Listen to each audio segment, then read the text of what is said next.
प्राचीन काल की बात है, जब धरती पर धर्म की रक्षा के लिए भगवान विष्णु समय समय पर अवतार लेते थे। उन्हीं में से एक था उनका पहला अवतार, मत्स्य अवतार। उस समय एक महान राजा थे, राजा मनु। वे अत्यंत धर्मपरायण और तपस्वी थे, जो हर दिन नदी के किनारे ध्यान और प्रार्थना किया करते थे। एक दिन जब राजा मनु नदी में जल अर्पित कर रहे थे, तभी उनके हाथों में एक छोटी सी मछली आ गई। राजन, मुझे बचा लीजिए, बड़ी मछलियां मुझे खा जाएंगी। राजा मनु को उस छोटी मछली पर दया आ गई।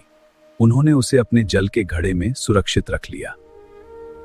लेकिन कुछ ही समय में वह मछली इतनी बड़ी हो गई कि घड़ा उसके लिए छोटा पड़ गया।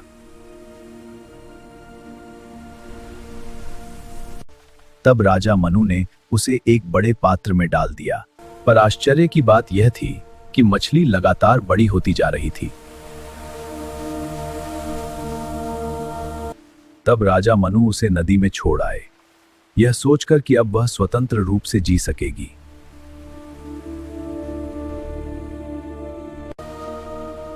पर नदी भी जल्द ही उस मछली के लिए छोटी पड़ गई। तब राजा मनु उसे समुद्र में ले गए, जहां उसके लिए असीम स्थान था।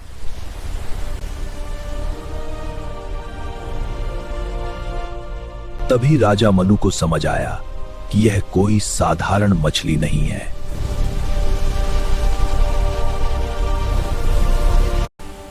वास्तव में वह स्वयं भगवान विष्णु का मत्स्य अवतार थे। भगवान विष्णु ने राजा मनु को एक भयंकर भविष्यवाणी सुनाई। उन्होंने बताया कि जल्द ही पृथ्वी पर एक महाप्रलय आने वाला है। उस प्रलय में पूरी धरती जलमग्न हो जाएगी। यह सुनकर राजा मनु चिंतित हो उठे, लेकिन भगवान ने उन्हें एक उपाय बताया। राजा मनु ने तुरंत एक विशाल नाव का निर्माण शुरू कर दिया।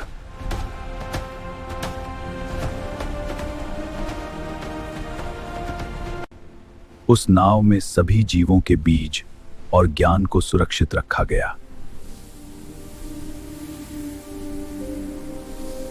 राजा मनु अपने साथियों के साथ उस विशाल नाव में सवार हो गए। शीघ्र चलो, नाव में प्रवेश करो। सब अंदर आ जाओ, हम सुरक्षित हैं।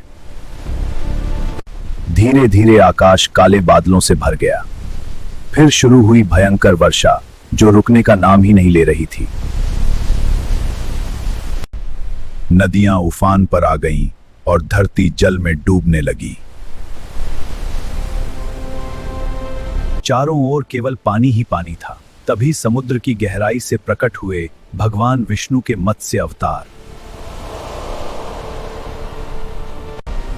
राजा मनु ने नाव को भगवान के सींग से बांध दिया और फिर भगवान मत्स्य उस नाव को सुरक्षित दिशा में ले जाने लगे। अंततः प्रलय का जल शांत होने लगा।